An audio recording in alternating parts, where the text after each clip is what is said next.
work. Okay, go lang.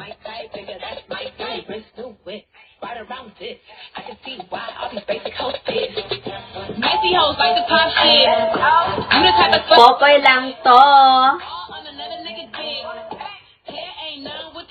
Tarlac. Nasa Pinas ka lang. Akala ko nasa US ka din. Kupal, nakakainis na. Naaway ako. Oo.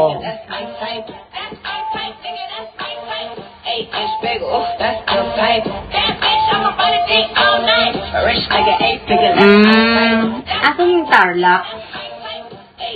Manila din ba yon? Hindi ako kasi Laguna. Laguna, Tarlac. Hindi ko alam eh. Basta sa Tarlac ka, okay na yon.